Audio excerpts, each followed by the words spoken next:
ఒక దేశాన్నే ఐక్యంగా ఉంచాలంటే అధికారాన్ని పంచుకోవాలా లేక ఒకే చోట కేంద్రీకరించాలా?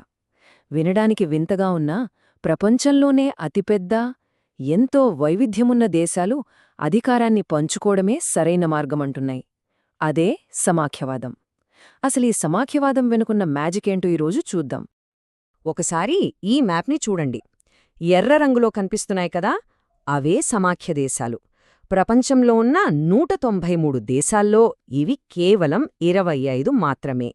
కాని ఇక్కడే ఉంది అసలు విషయం. ప్రపంచ జనాభాలో దాదాపు 40% మంది, అంటే దాదాపు సగం మంది ఈ కొద్ది దేశాల్లోనే నివసిస్తున్నారు.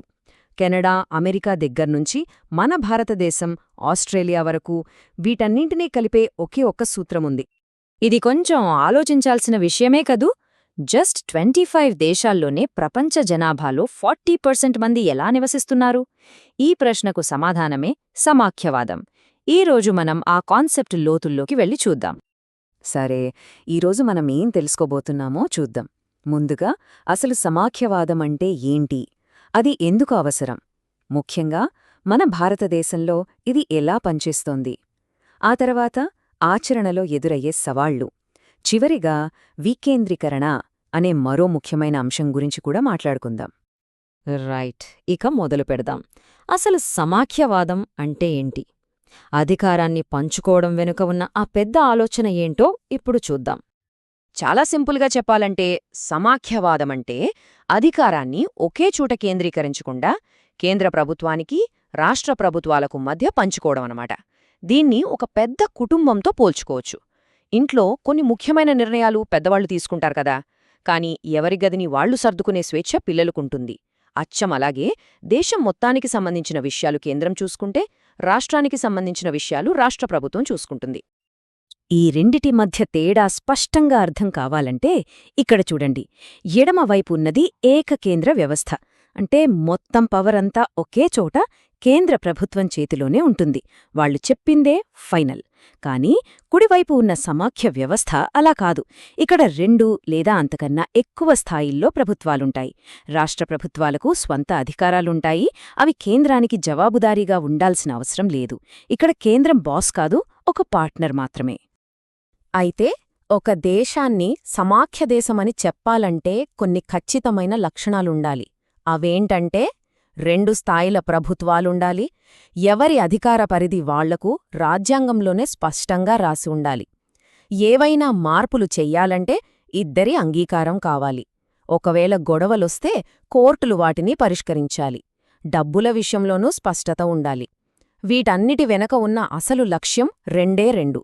1 దేశ ఐక్యతను కాపాడటం, 2 ప్రాంతీయ వైవిధ్యాన్ని గౌరవించటం.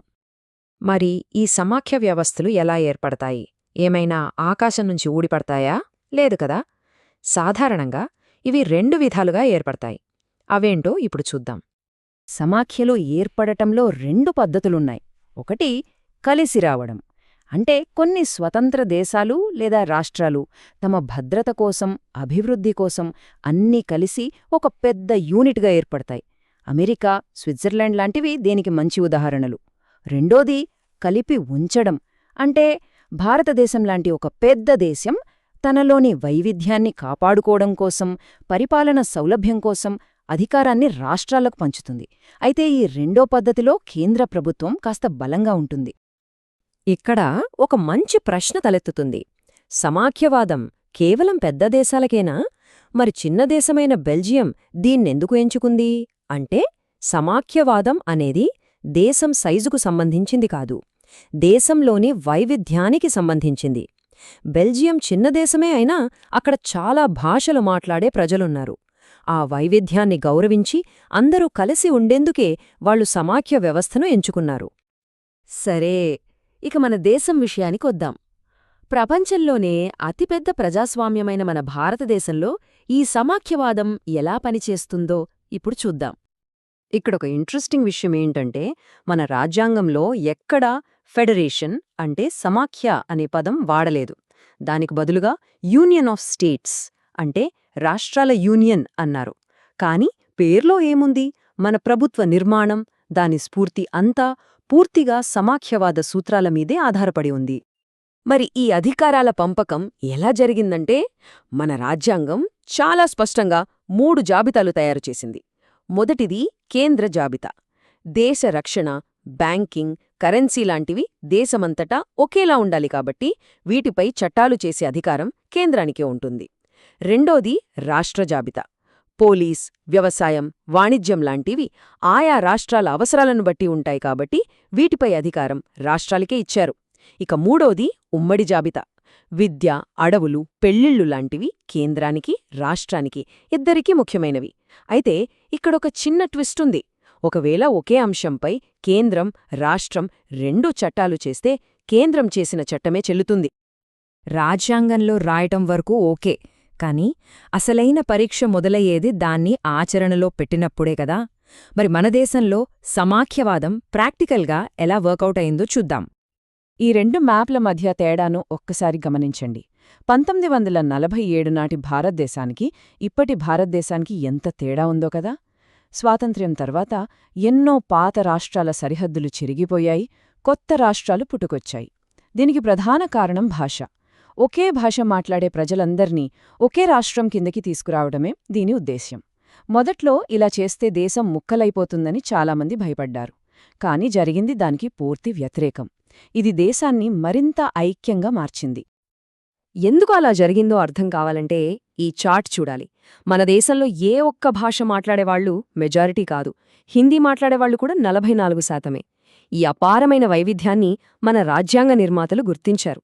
అందుకే ఏ ఒక్క భాషను బలవంతంగా రుద్దలేదు. హిందీతో పాటు మరో 21 భాషలకు అధికారిక హోదా ఇచ్చారు. ఈ లాంగ్వేజ్ పాలసీ, భాషా ప్రయుక్త రాష్ట్రాల ఏర్పాటు ఈ రెండూ మన దేశాన్ని విడదీయలేదు, ఇంకా బలంగా కలిపాయి. అయితే కేంద్ర రాష్ట్ర సంబంధాలు ఎప్పుడూ ఒకేలా లేవు. ఉదాహరణకి 1990కి ముందు పరిస్థితి చూస్తే కేంద్రంలో చాలా రాష్ట్రాల్లో ఒకే పార్టీ అధికారంలో ఉండేది. అప్పుడు రాష్ట్ర ప్రభుత్వాలు తమ అధికారాలను కేంద్ర ప్రభుత్వం సరిగా వాడుకోనిచ్చేవి కాదు అనే విమర్శ ఉండేది. ఈ కార్టూన్ సరిగ్గా అదే చూపిస్తోంది. రాష్ట్రాలు తమకు రావలసిన అధికారాల కోసం కేంద్రం ముందు చేతులు చాచాల్సిన పరిస్థితి అన్నమాట. కాని 1990 తర్వాత సీన్ మొత్తం మారిపోయింది. ప్రాంతీయ పార్టీలు బలంగా తయారయ్యాయి. కేంద్రంలో సంకీర్ణ ప్రభుత్వాల శకం మొదలైంది. అప్పుడు ఏ ఒక్క పార్టీకి పూర్తి మెజారిటీ రాకపోవటంతో అధికారంలోకి రావాలంటే ప్రాంతీయ పార్టీల మద్దతు తప్పనిసరి అయింది. ఈ రెండో కార్టూన్ చూడండి. అప్పుడు కేంద్రంలో ఉన్న నాయకుడు ఎన్నో పార్టీలను బ్యాలెన్స్ చేసుకుంటూ ప్రభుత్వాన్ని నడపాల్సొచ్చింది. దీనివల్ల అధికారాన్ని పంచుకునే కొత్త సంస్కృతి మొదలైంది. రాష్ట్రాల హక్కులకు గౌరవం పెరిగింది. ఇది సమాఖ్య స్ఫూర్తిని మరింత బలోపేతం చేసింది. సరే, ఇప్పటిదాకా మనం కేంద్ర, రాష్ట్ర ప్రభుత్వాల గురించి మాట్లాడుకున్నాం. కానీ మన సమాఖ్య వ్యవస్థలో మరో ముఖ్యమైన మూడో అంచె ఉంది. అదే వికేంద్రీకరణ. అధికారాన్ని కింది స్థాయికి, అంటే ప్రజల దగ్గరికి తీసుకురావడం. వికేంద్రీకరణ వెనుక ఉన్న ఆలోచన చాలా సింపుల్. కేంద్ర, రాష్ట్ర ప్రభుత్వాల నుంచి కొంత అధికారాన్ని తీసుకుని స్థానిక ప్రభుత్వాలకు ఇవ్వడం. ఎందుకంటే ఊర్లో రోడ్డెక్కడ వేయాలి, మంచినీటి పైప్లైన్ ఎక్కడ అవసరం లాంటి విషయాలు ఢిల్లీలో లేదా రాష్ట్ర రాజధానిలో కూర్చున్నవాళ్లకంటే అక్కడి స్థానిక ప్రజలకే బాగా తెలుస్తుంది కదా. మన ప్రభుత్వ వ్యవస్థను ఒక 3 టైర్ రైల్వే కోచ్లా ఊహించుకోండి. పైన కేంద్రం, మధ్యలో రాష్ట్రం. ఈ రెండే ఉంటే సరిపోదు. భారతదేశం లాంటి పెద్ద, వైవిధ్యమైన దేశంలో సమస్యలు క్షేత్రస్థాయిలో పరిష్కారం కావాలంటే ఆ మూడో అంచు కూడా చాలా అవసరం. అవే మన స్థానిక ప్రభుత్వాలు, అంటే మన గ్రామ పంచాయతీలు, మున్సిపాలిటీలు అన్నమాట. ఈ దిశగా అసలైన అతి పెద్ద ముందడుగు 1992లో పడింది.